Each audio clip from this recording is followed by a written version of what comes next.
बांकीपुर उपचुनाव एक नए रोचक मोड़ पर पहुंच गया है। बीजेपी के लिए बांकीपुर विधानसभा केवल जीत हार तक निहित है, पर आरजेडी की चिंता केवल जीत हार तक नहीं बल्कि महागठबंधन की भावी दिशा क्या होगी ये भी तय होने जा रहा है। चुनाव के पहले से जिस तरह से कांग्रेस और आरजेडी के बीच आंख मिचौली चल रही है, उसकी दिशा महागठबंधन के हित में तो नहीं दिख रही।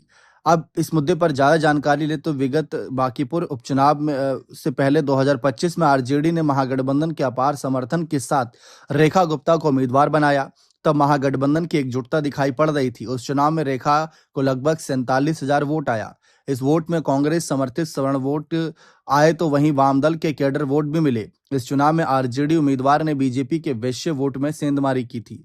पर इस बार आरजेडी को नई परिस्थिति में कितना और किस जाति को जोड़ थोड़ा या ज्यादा समर्थन मिलता है, ये समझना जरूरी है। आरजेडी के लिए बांकीपुर उपचुनाव एक नई चुनौती भी लेकर आया और ये चुनौती मुख्य विपक्ष की है। इस उपचुनाव में जनसुराज की तरफ से प्रशांत किशोर चुनावी रण में क्या उतरे।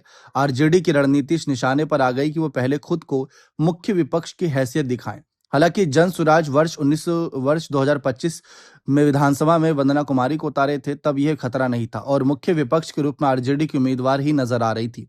पर इस बार प्रशांत किशोर के खड़े होने से यह संशय है कि बीजेपी को कौन हराएगा। इस सवाल के साथ गोलबंदी होने लगी है।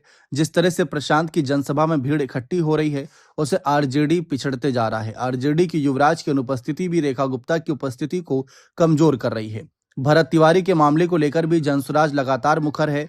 प्रशांत किशोर की चुनावी रैलियों में इसका मुद्दा बनाया जा रहा है, जबकि तेजस्वी की पार्टी ने ज्यादा कुछ नहीं कहा भरत तिवारी एनकाउंटर मामले पर। इस वजह से वो थोड़ा पिछड़ी है, इसीलिए लड़ाई बेहद दिलचस्प हो गई है। यानी बहुत प्रतिष्ठा की लड़ाई है लालू की पार्टी के लिए कि भाई यहाँ पर क्या वो प्रदर्शन करती है, क्योंकि अगर प्रशांत हार भी गए और नंबर 2 पर आए तो ये संदेश जाएगा कि बिहार राज्य में विपक्ष के रूप में अब प्रशांत किशोर की पार्टी को स्वीकार्यता मिल रही है।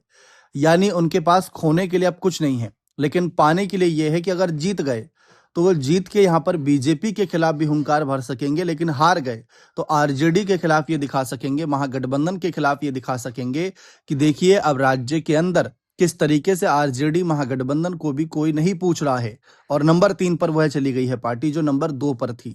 इसलिए लालू की पार्टी के लिए बहुत चुनौती भरा ये चुनाव है, लेकिन ना तो तेजस्वी नजर आए, ना ही कोई और चेहरा परिवार से नजर आ रहा है। दूसरी तरफ नीतीश कुमार पूरा सपोर्ट बीजेपी कैंडिडेट को कर रहे हैं, जिससे कि ये लड़ाई और दिलचस्प हो गई है। बने रहें चैनल के साथ। बहुत बहुत शुक्रिया।